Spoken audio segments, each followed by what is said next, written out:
The Cyborg Revolution. Interfacing our creative intelligence with our own highly logical creations will set us free from our physical limits. In the near future, our cybernetics technology with brain-machine interface capabilities will give freedom to millions of people who would otherwise be confined in their movements. Researchers from the University of Pittsburgh and Carnegie Mellon University implanted tiny sensors into the brain of this monkey. Brain implants have already made it possible to manipulate objects with thoughts alone. These implanted sensors allowed the monkey to control a robotic arm just by thinking about it. Initially, the monkey used a joystick to move the robotic arm, but then discovered that a joystick was no longer necessary. Not only will our technology allow us to move around better, but our perceptual reality will be expanded, opening our minds to analyze and perceive new types of energy once unknown to humanity. This is a chart showing the electromagnetic spectrum, aka light energy. Humans can only sense a small portion of the light in the universe because our eyes can only see visible light, which is just a very small fraction of the light spectrum. Cameras allow us to experience the different worlds of light. If we open our minds to infrared light, we see a world of heat energy. Infrared and night vision would definitely come in handy during dark nights. Our technology also allows us to experience a different sense of time. We can experience new, slower perspectives, and we can also experience faster perspectives. But to appreciate how spectacular the universe really is, we have to see all of the electromagnetic spectrum. This is a picture of a supernova explosion, a star that has exploded, and it can only be witnessed in all of its glory when viewed from all levels of electromagnetic energy. Most of this image is only visible because light from across the spectrum can be perceived.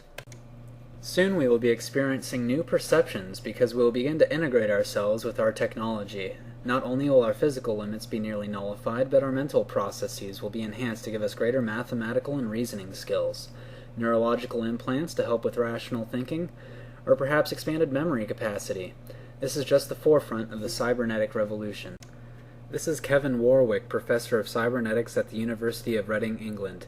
He has already implanted himself with electrodes which he connected to his nervous system through his arm. Through his implants, he is able to control computer systems and a cybernetic hand that mimics his actions by reading his thoughts. A great social application of integrating and interfacing ourselves with our technology is that we'll become more socially intelligent. This is an invention being called the Sixth Sense, produced by students at MIT. It is a computer, camera, and projector that rests on the body which processes information around itself to bring up relevant information to the user. For instance, if you see someone on the street, the device could reference a database on the internet that stores information about the person, such as their interests or previous meetings with that person. Or when you're at the store, the device can read the barcode and give information to the user, such as a price comparison or reviews by other users. The device currently projects an image onto a surface, and the user interfaces with the machine with hand gestures. Perhaps a machine like this can be used and put into a piece of headgear, like sunglasses.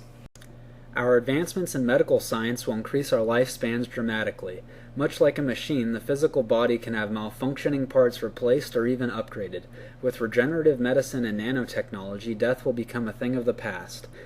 Anthony Atala, pediatric urologist at Wake Forest University, has a method of printing organs and body parts, an inkjet printer. It sprays cells onto a biodegradable mold, and the finished products are working human organs and body parts. There have already been heart valves and blood vessels created using this technique, and full-functioning bladders were the first full organs to be printed. These bladders, made from a patient's own cells, have successfully been transplanted into patients. Lastly, nanotechnology is a promising field of information technology and will most likely have the largest impact on our lives than all other technologies. The world of the nano is the world of the very small. For instance, a human hair is tens of thousands of nanometers across and grows at a rate of about 1 nanometer every second. By engineering items atom by atom, we can manipulate our bodies and environments and create anything we want from just the elemental building blocks.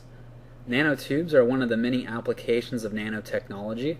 A nanotube is a cylindrical tube made of carbon atoms that is many times the strength of steel and as flexible as rubber. One purpose of nanotubes is to create space elevator cables. These elevators will allow us to venture into space with very low cost, and it will finally open up space exploration to the masses. Another application of nanotechnology is to create miniature machines, or nanobots. to use in our bloodstream that will be able to target diseases at the cellular level, keeping us healthier for longer. These machines could eventually replace our biological parts, such as neurons, by replacing them with more efficient artificial devices.